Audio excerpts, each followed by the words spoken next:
My dog does not bark at strangers. She doesn't bark at the mail carrier. She doesn't bark at the neighbor's kids who cut through our yard every single afternoon. She doesn't even bark at the raccoon that knocked over our trash cans 3 times last month. Hazel is 7 years old, a golden retriever mixed with one ear that permanently flops forward, and in 7 years the only time I ever heard her make a sound that scared me was the morning of February 14th. I remember the date because I'd stayed up late the night before making a card for my brother. He works the same job I do. We both got hired at Callaway Industrial Fabrication within 6 months of each other, him first, me second, which he never lets me forget. We work in different departments, him on the floor managing the equipment crew, me in procurement, but we carpool twice a week when our shifts line up. February 14th was one of those days. I had my bag packed, coffee in my travel mug, keys in hand, coat on. It was a Tuesday. I remember that too because I'd been annoyed all morning about a vendor call I had at 9 that I was not prepared for. Hazel was sitting at the end of the hallway, right in front of the door, which was not unusual. She always comes to say goodbye. What was unusual was the sound she was making. It wasn't quite a growl. It was lower than that, like something vibrating in her chest that hadn't decided yet what it wanted to be. Her body was stiff in a way I had never seen. Not even that time she spotted a coyote at the edge of the yard and tracked it for 10 minutes. She was staring at the door, not at me, just at the door, and every few seconds her lip would pull back just slightly on one side. Hazel. I said her name and she didn't look at me. That was the part that got to me. She always looks at me when I say her name. Always. Even when she's asleep, her ear twitches toward the sound. But this time she stood there, locked onto that door, making that low sound, and she would not look at me. "What's going on, girl?" I reached past her to grab the door handle, and she moved. Not aggressive, not biting, just moved, stepped directly into my path, and pressed the full weight of her body against my legs. For a 68-pound dog, she is remarkably solid when she wants to be. "Hazel, come on." I stepped to the left. She stepped to the left. She stepped to the left. I tried to fake right, which I feel embarrassed about in retrospect, faking out my own dog. She didn't fall for it. She just stood there, and the sound in her chest got a little louder, and her eyes stayed on that door like she was expecting something terrible to walk through it. I checked the time. 7:22 a.m. I needed to leave in the next 5 minutes to make it to the lot before my brother pulled up. "You're being weird," I told her, and I meant it as a complaint. But even as I said it, something small and cold settled in the back of my mind. I had never heard that sound from her before. I didn't know what it meant. I didn't know dogs well enough, not scientifically, to explain what she was doing. I just knew it was different. I just knew she was serious. I texted my brother, running a few minutes late, "Can you give me 10? He texted back a thumbs up. That was how he texted. Just a thumbs up, no words, every single time. I set my bag down and crouched in front of Hazel and tried to look at her eyes.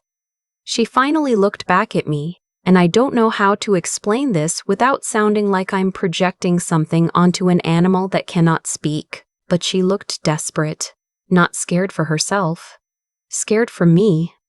"Okay," I said out loud to my dog. "Okay." I called my brother, told him I wasn't feeling right, that I'd try to make it in by 10 if I felt better. He sounded annoyed. We had a full crew day, equipment checks, the kind of thing where one missing supervisor meant someone else had to cover. But he said fine. I took my coat off. I put my bag on the hook by the door. I poured my coffee into a regular mug and sat down on the couch, and Hazel climbed up beside me and put her head on my lap. And I sat there feeling mildly ridiculous. Because I had just called in late to work because my dog wouldn't let me leave. She fell asleep within 20 minutes. I put on the news. I answered some emails on my laptop. By 9:15, I was on my vendor call, fully capable, fully prepared, which tells you how much I actually needed that morning. At 9:47, my phone rang. It was my manager, Suzanne. I remember thinking it was odd because Suzanne usually emailed. She almost never called unless something was wrong with a shipment or a vendor contract fell apart. I answered expecting logistics. She was crying before I even said hello. Not quietly. She was crying in a way that made my stomach drop before I understood a single word she was saying. Nora. My name in her mouth sounded like a question and an apology at the same time. Nora, there was at the main facility, Suzanne. I stood up, not knowing why. My body just stood. What happened? She couldn't get it out right away. I heard her trying to pull it together, heard someone else in the background, maybe a man's voice saying something I couldn't make out. The East Building, she finally said. The crew that came in for the morning shift, they were in the East Wing. The equipment bay, they were... Nora? The generator room had a malfunction last night and no one caught it. The ventilation sealed somehow, and by the time anyone... She stopped again. Suzanne, they're saying 22 people. They're saying at least 22. I heard the words. I understood the words individually. My brain just refused to put them in order that made sense for about 10 seconds. Are they okay? I asked, which was such a useless question that I still cringe thinking about it. She didn't answer right away, which was its own answer. I had my keys in my hand before she finished the call. I don't remember picking them up. The drive to Callaway took 19 minutes. I know because I've driven it 1,000 times, and I drove it that morning on autopilot, my hands on the wheel, my mind doing something else entirely, running through names. Who had been scheduled that morning, who worked the East Wing, who I'd seen in the break room last Friday. 22 people. I kept running that number. 22. The lot was blocked off. There were fire trucks and 3 ambulances and 2 police cruisers and a van I didn't recognize. I parked half a block away and walked up to the tape, and a young officer held up his hand and told me the facility was closed. I told him I worked there. He asked for ID. I gave it to him. I stood on the wrong side of that yellow tape for 40 minutes before I finally saw someone I knew, Margot, from accounting, who I'd maybe spoken to 10 times in 3 years, but who grabbed my arm like we'd known each other forever and pulled me to the side and told me what she knew. The East Wing equipment bay had a diesel generator room. The room had a ventilation system that was supposed to automatically cycle every 4 hours. Sometime the previous evening, a sensor failed, and the ventilation stopped working, and no one knew because the sensor failure didn't trigger an alarm. It just quietly stopped. The room built up carbon monoxide overnight, and because the East Wing shared a duct system, the CO spread through the connected areas slowly, evenly, the way odorless, colorless things do, the way invisible things always do, while everyone was home and the building was empty. The morning crew came in at 7. They clocked in, got coffee, started their equipment checks. Carbon monoxide doesn't hurt right away. It doesn't smell like anything. The first symptom is usually just a slight headache, the kind you might write off as not enough sleep or not enough water. By the time you understand what's wrong, it has already taken enough oxygen from your blood that you can't think clearly, can't make decisions, can't stand up. The crew in the East Wing didn't have enough time to understand what was wrong. By the time the second shift arrival found them at 9:15, 22 people were dead and 4 more were in critical condition at St. Anthony's Medical Center. My brother had been scheduled for the East Wing that morning. Margot said his name to me, and I felt the ground do something strange under my feet. Not exactly tilt. More like delay. Like the ground forgot for a second that it was supposed to hold me up. I grabbed the chain link fence beside me, and I said his name, and she put her hand on my arm, and I looked at the building, and I thought about the thumbs up he had sent me at 7:22, and how annoyed he had sounded on the phone, and how I had told him I wasn't feeling right. I called him I wasn't feeling right. He didn't answer. I called again, nothing. I called my mother, and she hadn't heard anything yet, and trying to tell her without knowing anything for certain, was one of the worst phone calls I have ever made in my life. I told her to stay home. I told her I would call her as soon as I knew something. She asked me if he was okay. I told her I was going to find out. The next 2 hours were the kind of slow that feels almost outside of time. Waiting, talking to an officer who wrote things on a clipboard, watching ambulances that were no longer running with lights on, which told me more than anyone said out loud. A woman named Detective Okonkwo came and found me around noon. She had a kind face and she didn't make me feel like I was in the way, which I appreciated because I felt very much in the way. She sat with me on the tailgate of someone's truck, and she told me that my brother had been identified among the deceased. I don't remember exactly what happened after that in terms of sequence. I remember the sky being very bright for February. I remember thinking that it should not be that bright. I remember Margot driving me home because someone decided I should not drive, which was correct. Hazel was waiting at the window when I pulled up. She knew before I opened the door. I don't know how dogs do that, but she knew. She met me in the entryway and she pressed herself against my legs and she didn't let go of me for the rest of the evening. The investigation took 11 days. The findings were what we'd already suspected. A failed proximity sensor in the ventilation system that had been flagged in a maintenance report 7 months prior and never addressed. The report had been filed, escalated once, and then quietly buried under a backlog that no one ever cleared. 22 people died because a sensor worth $43 had been on a to-do list that no one got to. There were calls for accountability. There were attorneys. There were news vans outside the facility for a week. Callaway's parent company released a statement that said the words deepest condolences and full cooperation and thorough investigation in slightly different configurations, 3 separate times. My brother was 34 years old. He had an apartment with a balcony he was really proud of. He had a standing Sunday call with our mother that he almost never missed. He had a fantasy football league with 6 of his co-workers, 3 of whom also died that morning. He had named me as the beneficiary on his life insurance policy. I did not know that. I found out from an attorney 8 weeks after the funeral, sitting in a beige office in downtown Portland with paper coffee cups and fluorescent lights, and I sat there for a moment after she said the number and just looked at my hands.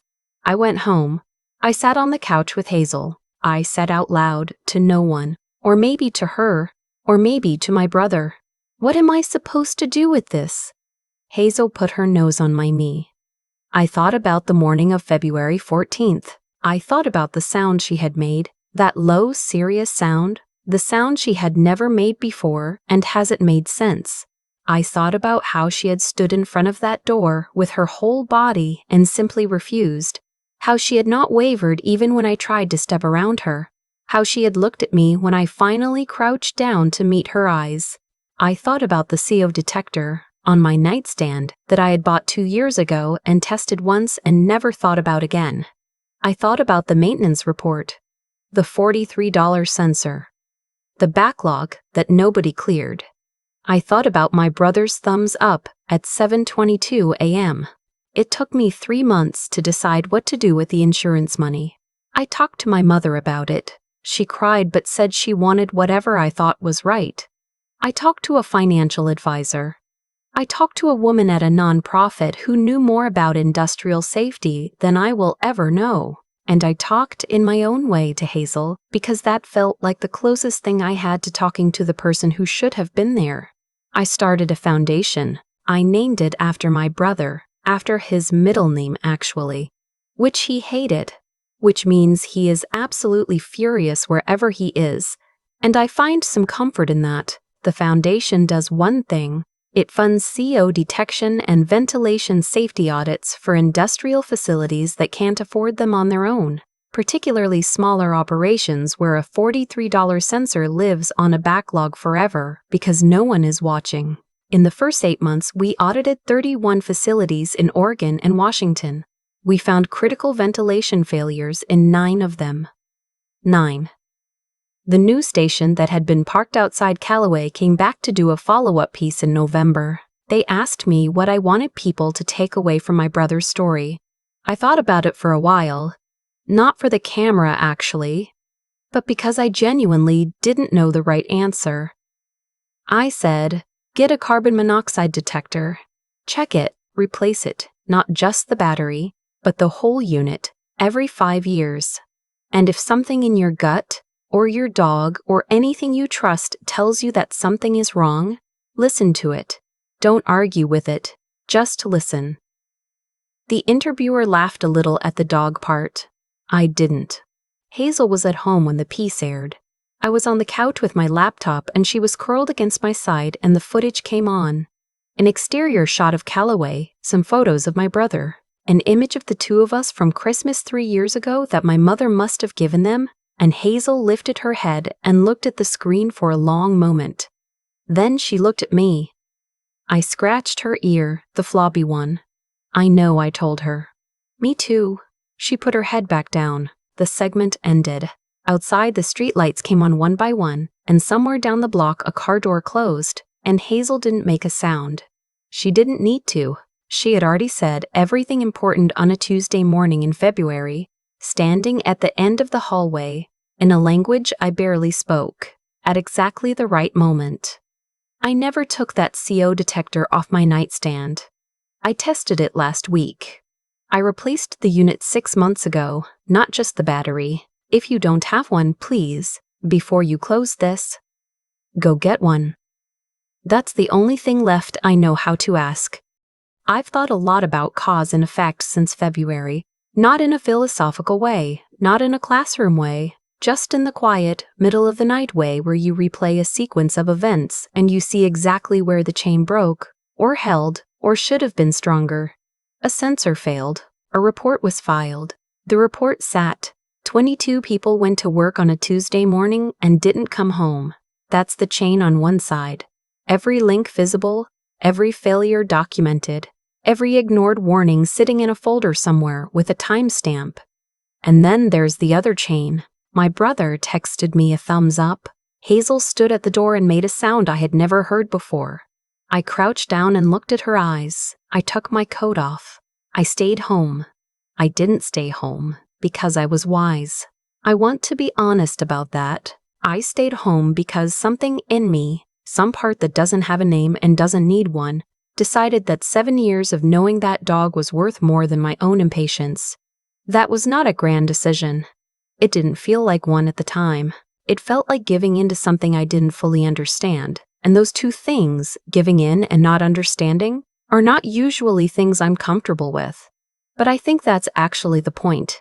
The most important decisions I've ever made were not the ones I made from a place of confidence. They were the ones I made from a place of paying attention. Hazel was paying attention to something I couldn't detect. I paid attention to her. My brother's safety report writer paid attention long enough to file the paperwork and then stopped. Somebody above them stopped paying attention entirely. And that gap, that small, bureaucratic, $43 gap in attention, is where 22 lives fell through. What I keep coming back to is this. Intelligence isn't just about knowing things. It's about staying curious about what you don't know. It's about asking why your dog is making a sound she has never made before, instead of assuming she's wrong because you're in a hurry. The people who ignored that maintenance report weren't stupid. They were just done paying attention. They had decided in some quiet, administrative way that the thing flagged as a problem was probably fine. Probably. That word has cost more lives than most people realize. Hazel didn't use the word probably. She didn't calculate risk. She just knew with her whole body that something was wrong, and she stood in the way of it. That is a kind of moral clarity I'm still trying to learn from. Not from a spiritual place, just from a human one. The idea that when something in you knows, you don't owe your convenience an explanation. My brother was 34. He had a balcony he loved. He had a standing call with our mother every Sunday. He was also the kind of person who would have found it deeply funny that his sister's dog is now the reason a foundation exists in his honor, carrying his middle name, the one he hated, into places with failing ventilation systems and overdue inspections. I like to think he would have laughed about that, and then told me to stop making a big deal out of it. And then quietly been proud. The foundation keeps going. The audits keep finding things, 9 critical failures in the first 8 months, and that number keeps me moving on the days when grief makes everything feel too heavy to lift. Pay attention to what's in front of you. Fix the small things before they become the irreversible ones. And if something you trust, a feeling, an instinct, a dog with one floppy ear, is telling you something is wrong, don't argue with it. Just listen.